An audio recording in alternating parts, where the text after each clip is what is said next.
Good morning. Am I audible? Yes, sir. Good morning, sir. Good morning. Okay.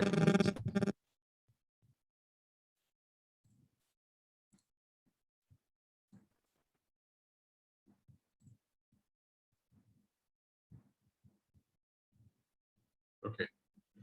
So we'll start with the transient stability. In the last class, I think we have covered up to steady state stability. Okay. Yes or no? Last class.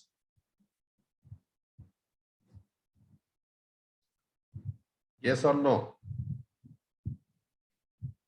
Last class, have you attended that class? Steady state stability?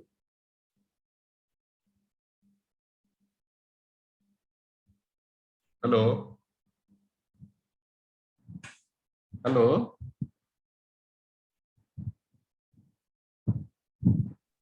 Yes, sir. Okay, fine. So this transient stability, it is basically one kind of stability phenomena, which is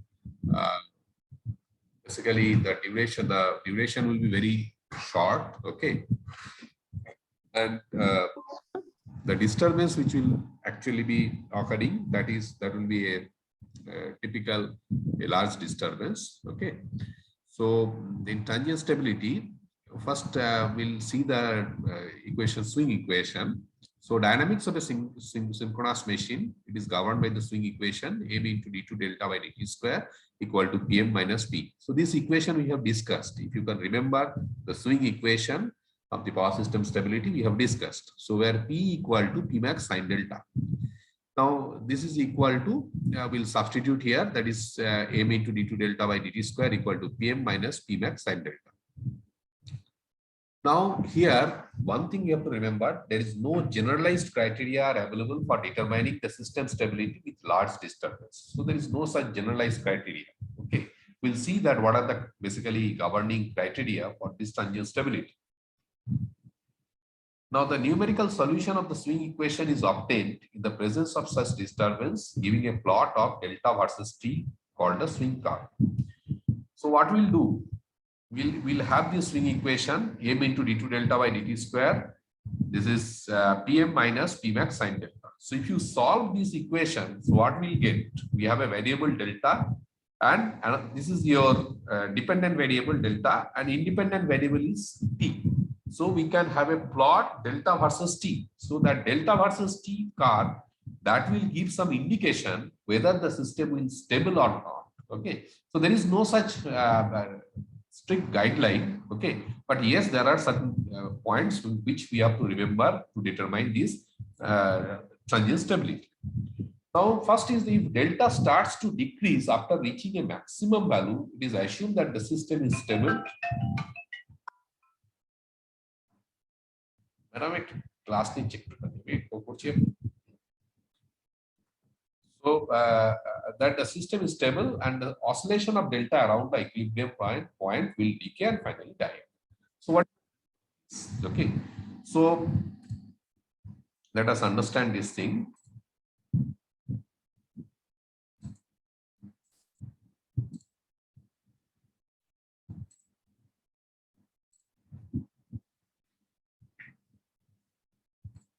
So let us say this is your x-axis and this is, sorry, this is y-axis, this is your x-axis. For example, now let us say the swing curve, this is your delta, this is your delta, and this is your t.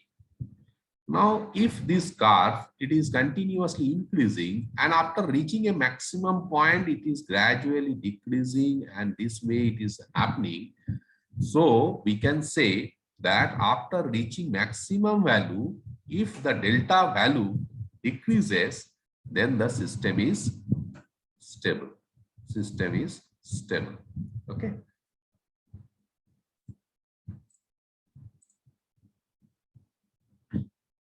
So what are the assumptions it is required? First is the transmission line as well as the synchronous machine resistance are ignored. Okay. So there is no such resistance. So basically the resistance of the transmission line and resistance of the synchronous machine, those resistances are basically ignored for the simplification. Okay. Now the damping term contributed by the synchronous machine damper winding is also ignored. Okay. So basically in the synchronous machine there is a damper winding, which the purpose of this damper winding is to damp out the oscillations. Okay. Now in this case we are assuming that this damper winding, the oscillation contributed by the damper winding, and that is ignored. Okay. Now the rotor speed is assumed to be synchronous. Okay. So we are assuming that the rotor is rotating at synchronous speed. How we can determine the synchronous speed of a synchronous machine? What is the formula? What is the formula to calculate the synchronous speed of a synchronous machine, rotor speed of a synchronous machine? NS equal to 120 F by P, sir. NS equal to 120 F by P. okay. Okay. Correct. That is correct.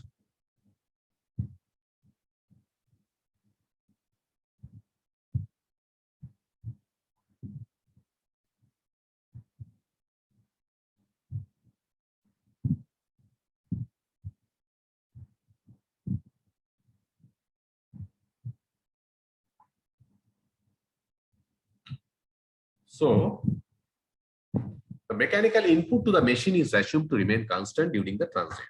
So mechanical input, that is also remaining, we are assuming that remains constant. Now next is the voltage behind the transient reactance is assumed to remain constant. So voltage behind the transient reactance, that is also assumed to be constant.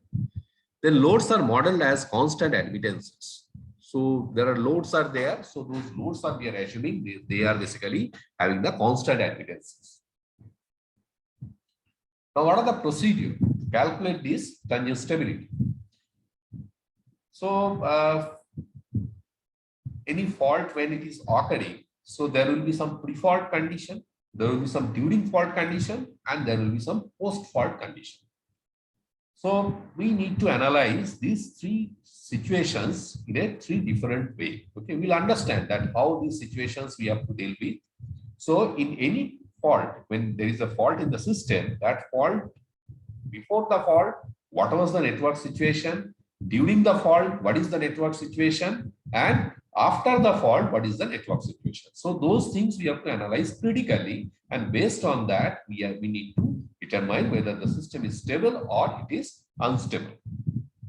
So from pre-fault loading, determine the voltage behind the transient reactance and the torque angle delta zero of the machine with reference to the infinite loss. Because we are interested to calculate the delta. Delta is the main criteria which will give you whether the system is stable or it is unstable. So if the delta value is continuously increasing in nature, so we need to understand the system is stable or unstable. Please tell me if delta is continuously increasing.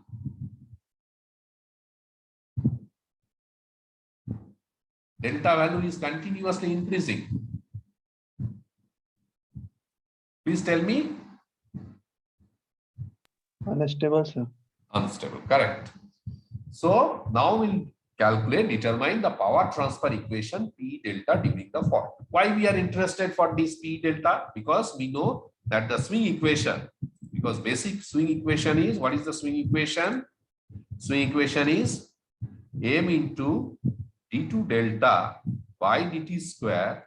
This is equal to Pm minus P sine delta. Okay. So we are interested, and P equal to, we know that is equal to EV by X. That is your P. Okay. So this thing. So my slide is visible. Slide is visible. Yes, sir.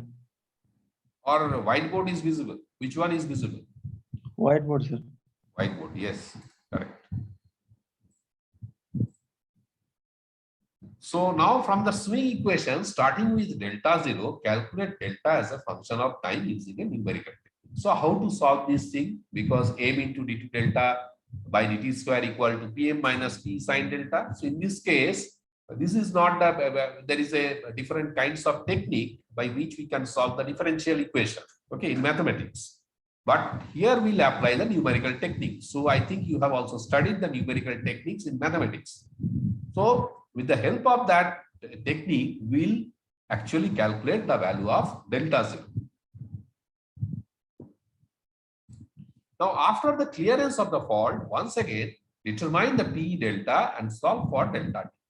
So we'll calculate from the numerical equation, numerical techniques, we'll calculate the value of delta T, and delta T is basically, which is that will give a function which will actually we'll see whether the function is increasing or it is decreasing after some time. Based on that, we can basically decide that the system is stable or not.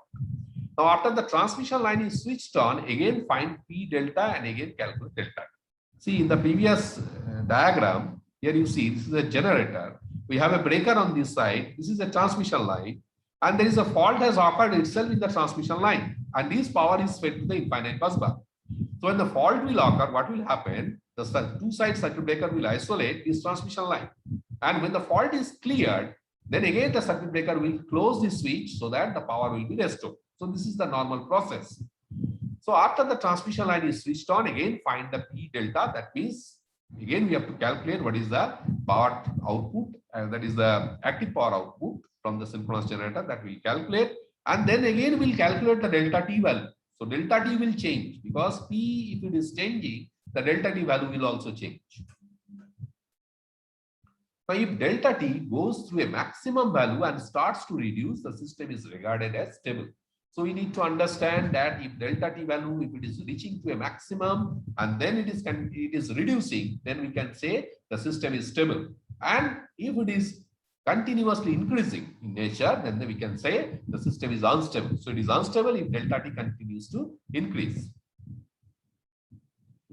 Now we'll understand this equal area criteria. Now this equal area criteria is very, very important. Many competitive exam, many places, this equal area criteria, transient stability, these questions are coming. Okay, and in fact in your syllabus also it is a very important topic. Okay, considering your exam. Okay, so this considering the swing equation, we know that d2 delta by dt square equal to Pm minus P. So M is actually taken here.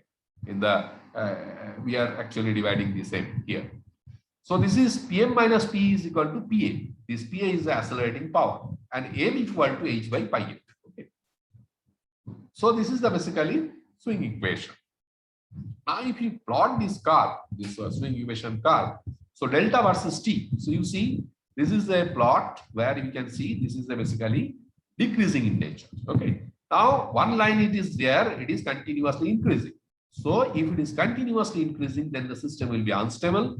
And at this maximum point, delta value will be d delta by dt will be equal to 0, because at maximum point, we know the first derivative of that particular function becomes 0. Okay. And here you see it is continuously increasing and thereafter it is decreasing. So this curve corresponds to a stable operation. Okay. So we can say that d delta by dt equal to 0 and is unstable if d delta by dt is greater than 0. So how we can actually determine whether the system is stable or it is unstable?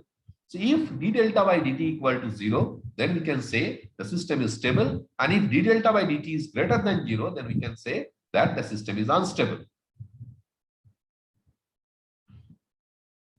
Now what we are doing actually, multiplying both sides of the swing equation by 2 into d delta by dt. So we are multiplying both sides, 2 into d delta by dt into d2 delta by dt square. So this is 2 into Pa by m into d delta by dt. So what will happen, you see, this is basically d delta by dt whole square. Okay, this is d delta by dt. So what we are doing, we are integrating both sides. So if you are integrating, so basically this will come d delta by dt whole square, and this is 2 by m integration delta 0 to delta Pa into d delta. So d delta by dt will be equal to 2 by m delta 0 to delta Pa into d delta, square root of that. Now, where delta 0 is the initial rotor angle and where it begins to swing due to the disturbance. So this term will be d delta by dt equal to 0.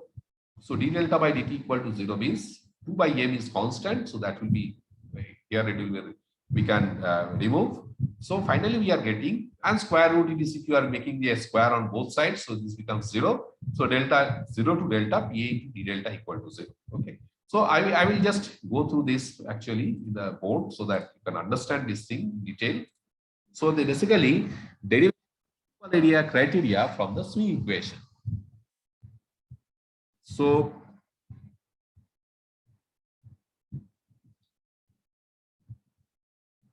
we know the equation, that is the swing equation, d2 delta by dt square, that is m equal to pm minus p. This is the original equation. Okay. So finally, d2 delta by dt square equal to 1 by m. This is, we are writing PA. What is PA? PA is the accelerating power. This is pm minus p. Now multiplying both sides, multiplying both sides by 2 into d2 delta by dt. Sorry, it's not square. This should not be square.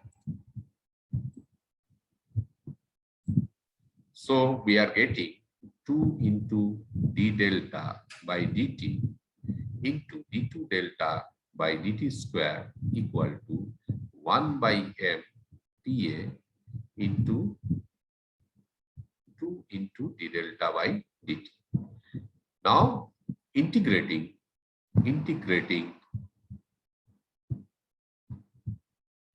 both sides with respect to t. So what will happen if you integrate this thing? So let us say integrate this thing. So integrate 2 d delta by dt into d2 delta by dt square into dt, and this will be PA by m. So 2 will be outside. This will be d delta by dt into dt. Is it correct or not? Any doubt? Hello? Any doubt from anyone? Hello? Any doubt from anyone? No, sir, clear. Clear. Okay, fine. So from here we can write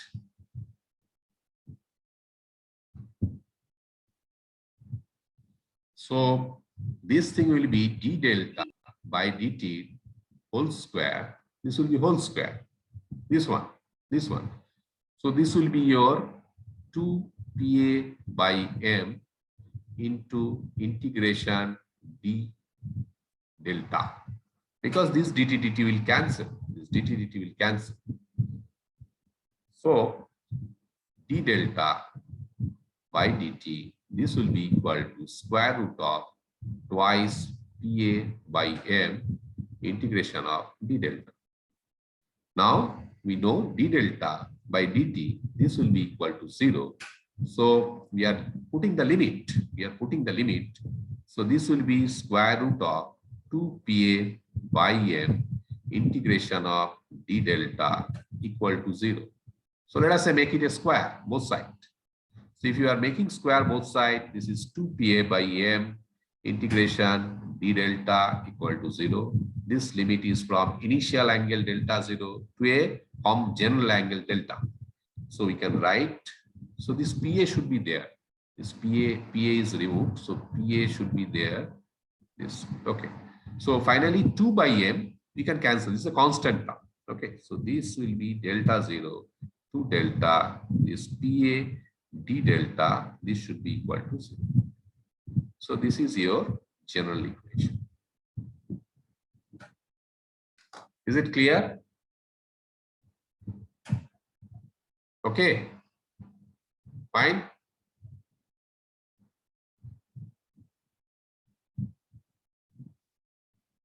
Yes or no? Yes. Anywhere I have to repeat, please tell me.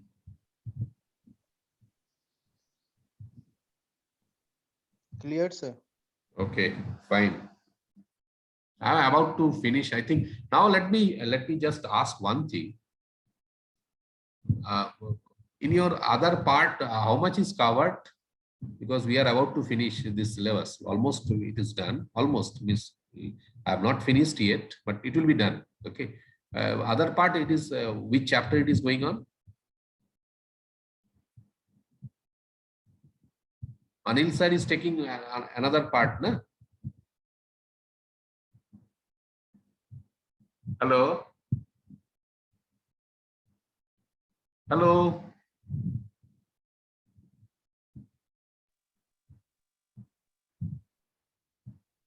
Anil sir is taking other part, na? Hello. Am I audible? Yes, sir. So Anil sir is taking other part, na? Yes, sir. So what is the actually which portion it is covered till now? You know anyone? Anyone?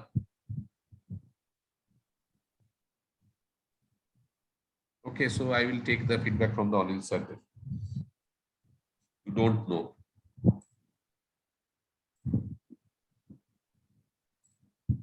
Okay. So the condition of stability can therefore be stated as the system is stable if the area under the curve PA versus delta curve reduces to 0 at some value of delta. So PA versus delta curve.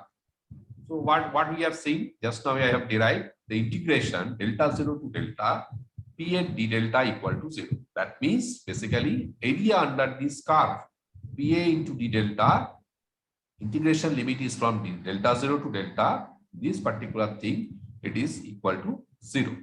So the positive, that is the accelerating area under PA delta curve, must be equal to the negative decelerating area, hence the name equal area criteria of stability.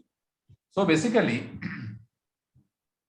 the accelerating area, what is the meaning of the accelerating area and what is the meaning of the decelerating area? So PA versus delta. What is PA versus delta? So y-axis we have the PA and x-axis we have delta. Okay. Now area under this curve. Okay. If it is positive. Okay. So let me just clear this down this way. So for example, this is your y-axis and this is your x-axis, for example. And now the delta curve. So if it is, let us say, now this is, let us say P, for example, this is your P and this is your delta. Now what is positive area and what is negative? Now area, let us say you are integrating from delta 0 at a particular point. Let us say you are integrating from here. This is your delta 0. For example, this is your delta 0. And you are integrating up to this point, a common point, let us say delta. It may be delta 1 or something. So this area under this curve, this is your accelerating area. This is your accelerating area. And this area, this is your decelerating area. So below this PA versus delta, below PA, whatever area it is covered, that is basically your accelerating area, and above PA, whatever area is there, that is basically decelerating area.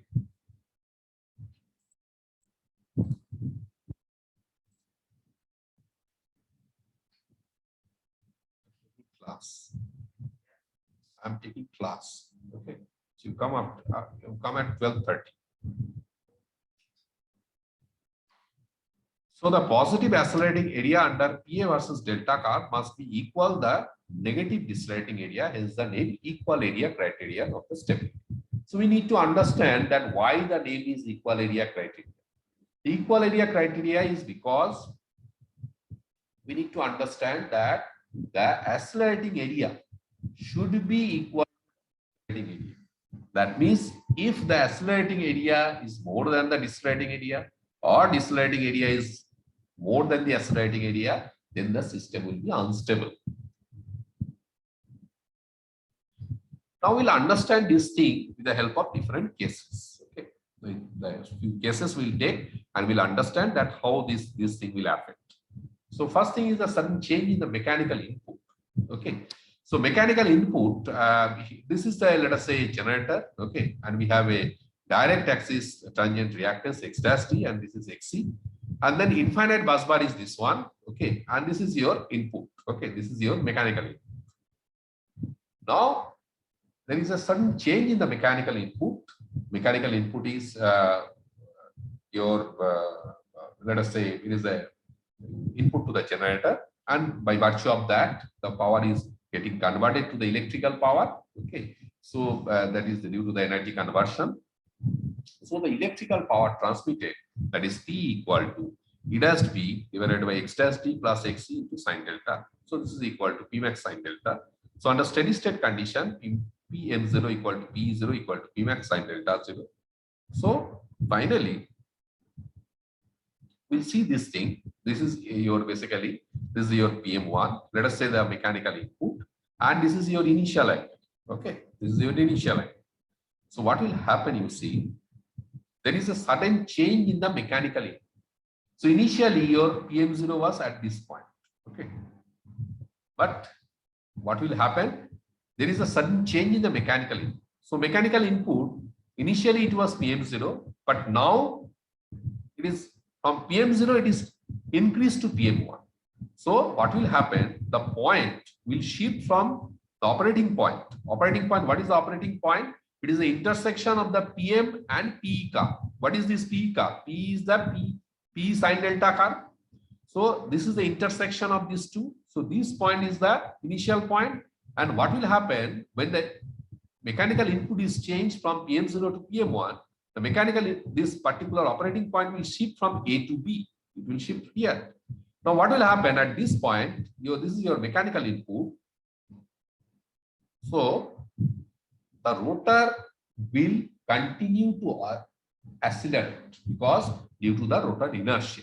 So rotor will continuously, and it will be at that particular point, at this point, when the mechanical input is increased, it is greater than the synchronous speed. Omega is greater than omega s. So what will happen? The rotor will accelerate, it will continuously accelerate. And when it is continuously accelerating, so at this condition, when the operating point is at C, now you see this electrical power output, this is your P curve. P curve means electrical power output curve. So electrical power output is greater than the mechanical input. So what will happen at that particular point when the electrical output is greater than the mechanical input? The rotor will decelerate because your power output is more than the input. So when this condition will prevail, it will decelerate, and then this particular situation will occur. That means the rotor will oscillate.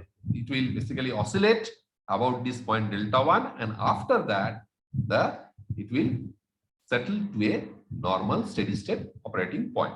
Okay, so we'll see this thing. So let the mechanical input to the rotor be suddenly increased to PM1 by opening the steam valve. So we are, if you allow more steam to be entered, so you have to open the steam valve. Now the accelerating power PA equal to PM1 minus P causes the rotor speed to increase. Omega greater than omega s. So does the rotor angle. So when the omega changes, the rotor angle will also change. At angle delta 1, PA equal to PM1 minus P. So at delta 1, you see, at delta 1, this point, PA equal to your PM1 minus P. Here, because the mechanical input is PM1, it is not PM0. So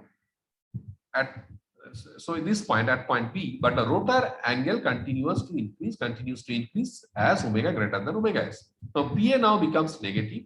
The rotor speed begins to reduce, but the angle continues to increase till the angle at delta equal to delta.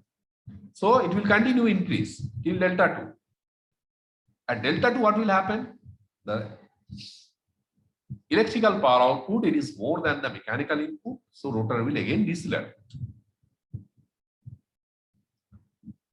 So once again, the decelerating area A2 equals the accelerating area. So for the stable operation, this integration delta 1 to delta 2, P d delta equal to 0. So this particular thing, this area should be equal to this area. Since the rotor is decelerating, the speed reduces below omega s and the rotor angle begins to reduce. So the state point now travels P versus delta curve in the opposite direction as indicated by arrow. So it is seen that the system oscillate about the new steady state point delta equal to delta 1 with the angle excursion up to delta 0 and delta 2 on two sides. These oscillations are similar to simple harmonic motion of inertial springs, except that these are non-sinusoidal. So basically, I have told just now that this delta will oscillate about this point delta 1, and after some time, it will reach to the steady state value. Now, how we can determine the basically stability? Now, the oscillation will decay out because of the inherent system damping, and the system settles to the new steady state. When it will steady state will be reached when A1 equal to delta 0 to delta 1. So, what is the accelerating area? Accelerating area is, this is your PM1. Now, this is your PM1 and this is your electrical power output curve.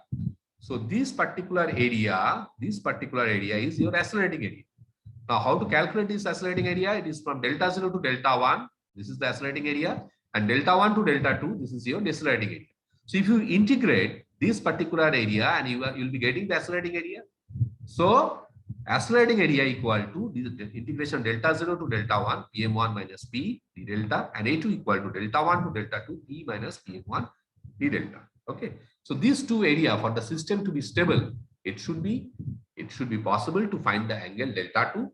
So here we can calculate if we equate these two, if this accelerating area equal to decelerating area. So for example, you don't know what is the value of this delta 2. So this delta 2 can be calculated if you equate these two. So then you will be knowing that at this value of delta 2, the system will be, this is the maximum angle. Okay. So as PM1 is increased, the limiting condition is finally reached when A1 is equal to the area above the PM1. So basically, why this equal area criterion? Equal area criterion is basically, it is the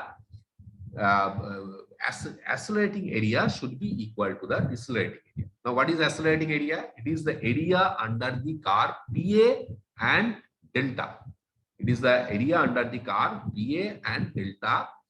So the area which is covering below PA and above delta, that is basically your accelerating area, and whereas this area which is covering above PA and above delta, that is basically your decelerating area. Now I will take the attendance. Just wait.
So please put your attendance, all of you.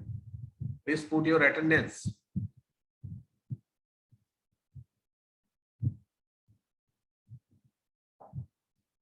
Please put your attendance now.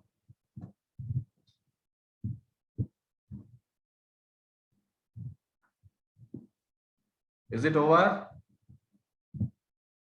Is it over?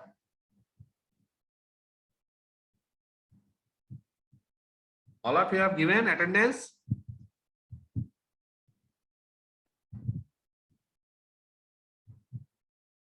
Hello? Yes. It is over. Okay, fine.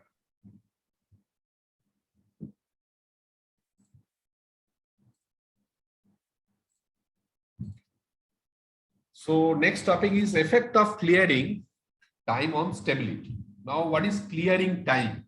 Okay, this is very, very important.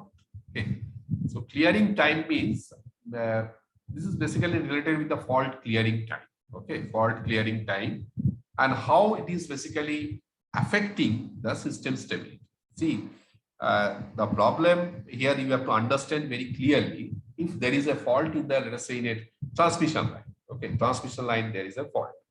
Now, if the fault is not cleared within certain time period, so what will happen? The system, that means how the fault is will be cleared. The breaker has to open. Instantly the relay has to operate and the breaker has to open. So this is the basically primary condition. The relay and breaker, both the things should operate simultaneously. Okay. So if that is not happening, what will happen? The system will not be stable. The power system becomes unstable. So this clearing time, this fault clearing time, it is one of the important phenomena which is actually affecting the power system stability. So we need to understand how this clearing time, it is affecting the power system stability. Okay. So now let us consider if a three-phase fault occurs at the point P. So what is this? Actually, this is a generator, and then thereafter there is a transformer, and we have a basically two parallel lines. Okay, one is this line, and another line which is basically faulty. It is grounded. This line is, there is a fault occurs on this particular line. There is a three-phase fault on this particular line, and it is grounded. And this is your infinite bus bar. So what will happen if a three-phase fault occurs at point P? That is, one line is basically there are two parallel lines. Out of these two parallel lines, one line is basically having the three-phase fault. The electrical power output of the generator instantly reduces to 0. So this power output will remain 0. So P equal to 0 and the state point drops to B. So we'll see now that this particular power angle curve. This is the, actually this curve will determine whether the equal area criteria as well as this curve will determine to calculate the basically value of delta. This curve will basically determine whether the system is stable or it is unstable. So many information will get from this particular curve. Okay. So here you see, this is your P, this is your delta curve, and initially it is PM0. Now what, this is the operating point A, because the intersection of the output and input will give the operating point. So this is your output curve, this is your output curve, okay, sine curve, and this is your initial mechanical input. So the intersection point of these two is A. Okay. Now what will happen when there is a fault on the system? So this particular point will drop from A to B. That means it will reduce to 0. Now when it is reducing to 0, so what will happen? The mechanical input is fixed. That means through the governed this steam valve, the steam is continuously entering into the let us say turbine. Now what will happen, as the electrical power output is 0? So if the input is constant and your output is 0, obviously there will be rotor will accelerate. So rotor will continuously accelerate from delta 0 to delta C. At this point, this is your clearing angle. So let us say at delta equal to delta C, there is a corresponding time also. So let us say corresponding time is T equal to TC. So at T equal to TC, the clearing angle is delta C. At that particular point, the fault is cleared and the power is restored. Okay, fault gets cleared. Now you are clearing the fault and you are basically, what will happen? You are clearing the fault means this line is basically isolated. The two breakers on the both sides, it is isolated. So what will happen? Again, you are charging this single line. So the power will be, the operating point will shift from delta 0, that means C to D, because again the line is charged. So when the line is charged, again, so what will happen here? Due to the rotor acceleration, the delta value will continuously increase. Now, when up to what point it will increase? See, it will increase up to what? Delta equal to delta 1. But what will happen when it is at this point? Your electrical power output is more than your input. So electrical power output is more than the input. That means your rotor will decelerate. The rotor will decelerate. So when the rotor will decelerate, so it will continue up to what? It will continue up to delta 1. Then again, this operating point will be shifting here. So it will be delta C. So this oscillation will, this particular oscillation will continue for some time and then it will settle to delta C. Okay. So the acceleration area A1 begins to increase, so does the rotor angle while the straight point moves from around BC. At time Tc, corresponding to angle delta C, the faulted line is cleared by the opening of the line circuit breaker. Just now I have told you, and the values of Tc. Tc is the basically clearing time, and delta C is the clearing angle, are respectively known as the clearing time and clearing angle. So we'll continue in the next class from this particular point. Okay. So I'll stop sharing this thing. Any doubt? If anyone, you can ask. Okay.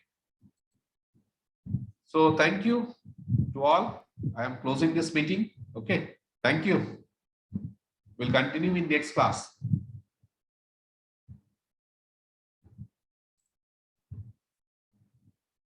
Okay.